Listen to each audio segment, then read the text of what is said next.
The Yankees' fire sale is inevitable, so what comes next?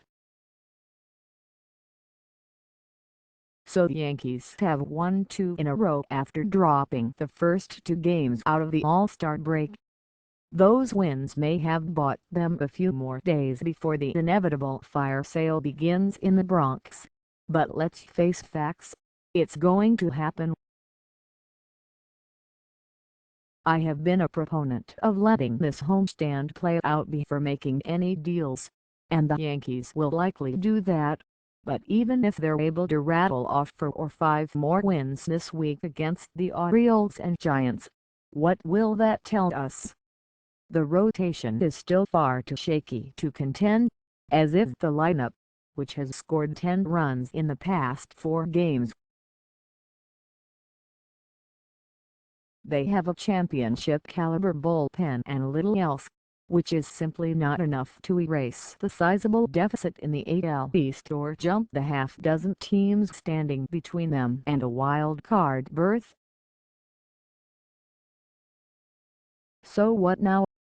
Aroldis, Chapman and Carlos Beltran are the most obvious players to be dealt by August 1st, but it shouldn't stop there.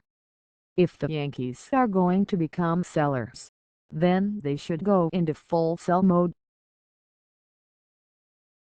That means anyone with the exception of Didi Gregorius, Dellin Betances and in my opinion Andrew Miller should be available. This is typically the time of year when scouts from other teams are evaluating minor leaguers in the Yankees system for potential deadline deals.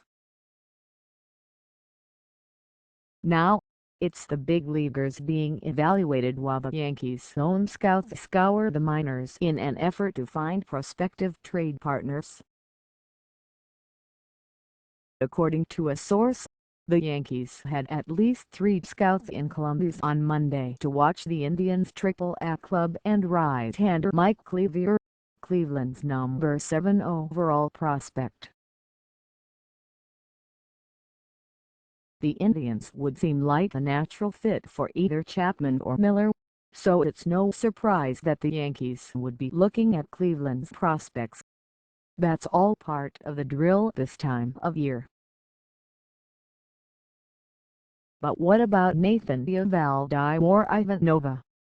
You don't think scouts took note of Nova's 6 innings of 1-run ball against the powerful Baltimore lineup?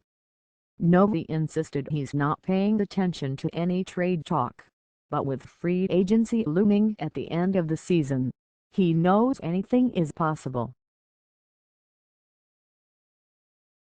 I don't want to leave this team, but it's not in my hands, Nova said. Right now, there's nothing that could surprise anyone.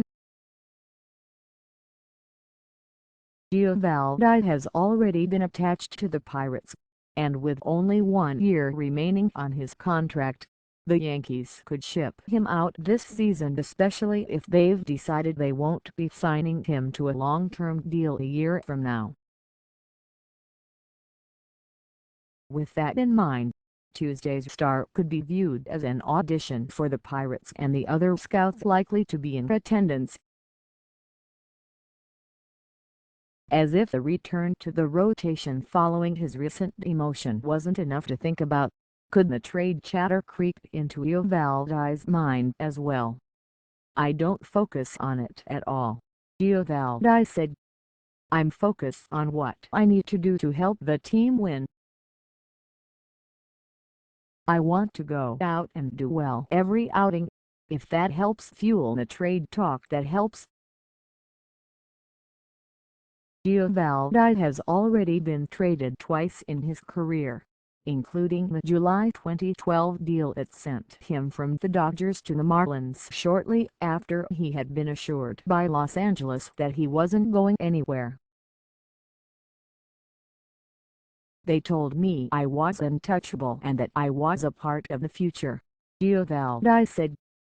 Then the right deal came along and I got traded. I don't worry about it because I can't control it. Sounds an awful lot like Miller's situation this season, doesn't it? You have to block out the noise, Joe Girardi said. You just have to go out and play, basically. Chapman echoed his teammates' sentiments, though he said he wouldn't view the trade as a definitive goodbye to the Bronx. I've had an excellent time here, a really good time with the city, the organization and the fans, Chapman said through the translator. I don't know what's going to happen. If I am traded, I would love to come back and be part of the team again. I'm trying to focus here and get my job done. It's funny, isn't it? The better the Yankees play this week, the higher the chance that more of their players prove to be desirable to other teams. Whether those deals begin Tuesday or 10 days from now seems like little more than a minor detail. Let the rebuilding begin.